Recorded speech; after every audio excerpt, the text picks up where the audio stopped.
ओम नमो भगवते वासुदेवाय। आज मैं आप लोगों को कथा सुनाने जा रही हूँ। परमा एकादशी कथा। ओम सनातन त्योहार, धार्मिक उत्सव एवं व्रत एकादशी, परमा एकादशी व्रत कथा। अर्जुन ने कहा, हे कमल नयन, अब आप अधिक मास के कृष्ण पक्ष की एकादशी का नाम तथा उसके व्रत का विधान बताने की कृपा करें। इसमें किस देवता का पूजन किया जाता है तथा इसके व्रत से किस फल की प्राप्ति होती है। भगवान श्री कृष्ण ने कहा, हे अर्जुन, इस एकादशी का नाम परम है। इसके व्रत से सभी पाप नष्ट हो जाते हैं तथा मनुष्य को इहलोक में सुख तथा परलोक में सद्गति प्राप्त होती है। इसका व्रत पूर्व में कहे विधान अनुसार करना चाहिए। भगवान विष्णु का धूप, दीप, नैवेद्य, पुष्प आदि से पूजन करना चाहिए। इस एकादशी की पावन कथा जो कि महर्षियों के साथ काम्पिल्य नगरी में हुई थी, वह मैं तुमसे कहता हूँ। ध्यान पूर्वक श्रवण करो। काम्पिल्य नगरी में सुमेधा नाम का एक अत्यंत धर्मात्मा ब्राह्मण रहता था। उसकी स्त्री अत्यंत पवित्र तथा पतिव्रता थी। किसी पूर्व पाप के कारण वह दंपति अत्यंत दरिद्रता का जीवन व्यतीत कर रहे थे। ब्राह्मण को भिक्षा मांगने पर भी भिक्षा नहीं मिलती थी। उस ब्राह्मण की पत्नी वस्त्रों से रहित होते हुए भी अपने पति की सेवा करती थी तथा अतिथियों को अन्न देकर स्वयं भूखी रह जाती थी और पति से कभी किसी वस्तु को मांग नहीं करती थी। दोनों पति पत्नी घोर निर्धनता का जीवन व्यतीत कर रहे थे।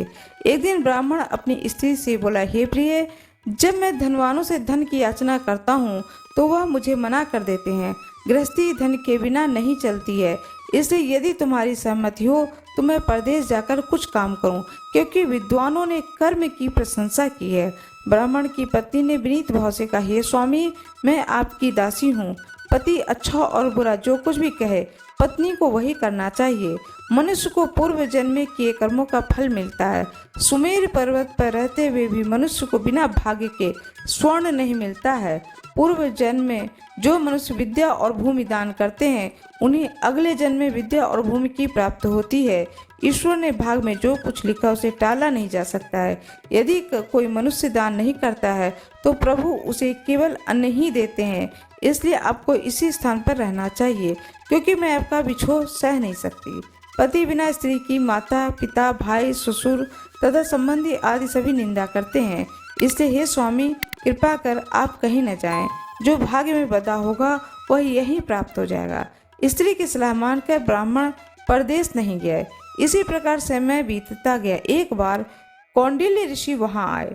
ऋषि को देखकर ब्राह्मण सुमेधा और उनकी स्त्री ने उन्हें प्रणाम किया और बोले, आज हम धन्य हुए। आपके दर्शन से आज हमारा जीवन सफल हुआ। ऋषि को उन्होंने आसन दिया, भोजन दिया। भोजन देने के बाद पतिव्रता ब्राह्मणी ने कहा, हे ऋषिवर, कृपा कर आप मुझे दरिद्रता का नाश करने की विधि बतलाइए। मैंने अपने पति को परदेश में जाकर धन कमाने से रोका। मेरे भाग्य से आप आ गए। मुझे पूर्ण विश्वास है कि आप मेरी दरिद्रता शीघ्र ही नष्ट कर देंगे। अतः आप हमारी दरिद्रता नष्ट करने के लिए कोई उपाय बताएं।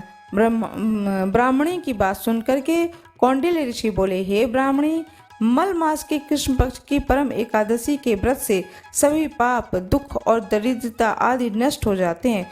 जो मनुष्य इस व्रत को करता है वह धनवान हो जाता है।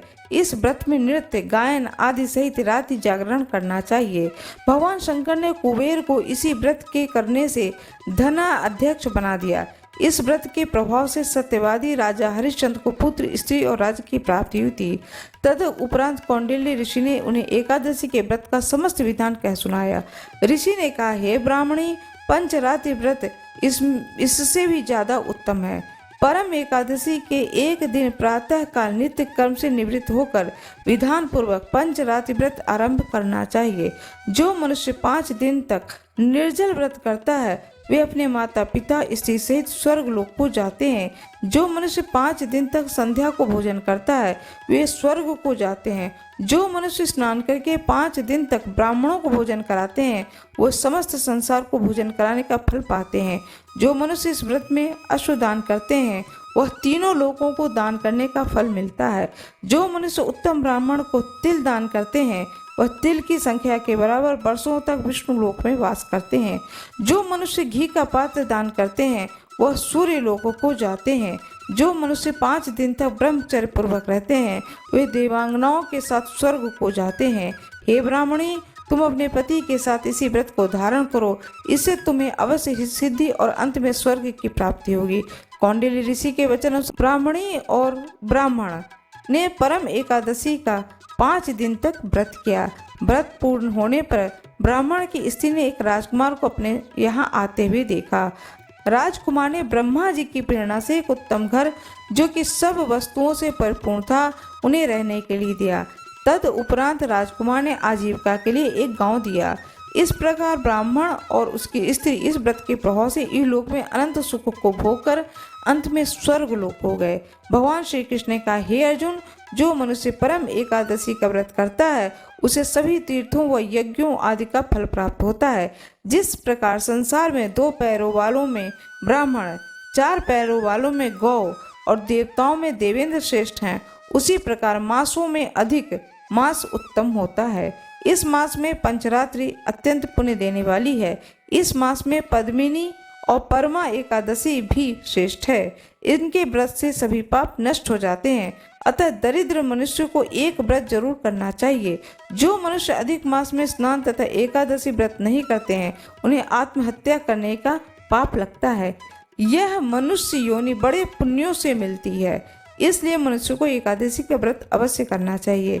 हे कुंतीपुत्र अर्जुन, जो तुमने पूछा था वह मैंने विस्तार पूर्वक बतला दिया।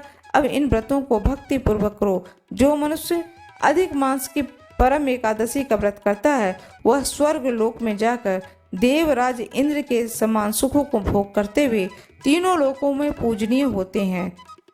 ब्राह्मण, ऋषि मुनियों व सज्जन पुरुषों का आदर करने वाले मनुष्यों पर प्रभु अवश्य ही कृपा करते हैं। श्री लक्ष्मी की प्राप्ति मात्र भाग दौड़ से नहीं होती है, अपितु इसके लिए यत्न पूर्वक परिश्रम करने की आवश्यकता होती है। यत्न पूर्वक किया गया परिश्रम भगवान की कृपा से अवश्य ही पूर्ण होती है। राधे राधे। मेरे गुरु कृपा चैनल पर देखिए, सुनिए, सारी कथाओं को सुनिए, उन कथाओं का आनंद लीजिए, कथाओं का रसपान करिए, लोगों को शेयर करिए। सोमवार की कथा, प्रदोष व्रत कथा, एकादशी व्रत कथा, गणेश चतुर्थी व्रत कथा, विनायक की चतुर्थी व्रत कथा, और अब मैं सुना रही हूँ पुरुषोत्तम मास की कथा। यह सारी कथाएं सुने और इन कथाओं का आनंद प्राप्त करें। इन कथाओं के सुनने मात्र से ही ईश्वर की कृपा प्राप्त होती है, इसमें कोई दो राय नहीं है। इन कथाओं को अवश्य सुनें। मेरा ये वीडियो कैसा लगा कमेंट बॉक्स में कृपया जरूर बताएं। वीडियो को लाइक करें, चैनल को सब्सक्राइब जरूर कर दें। धन्यवाद।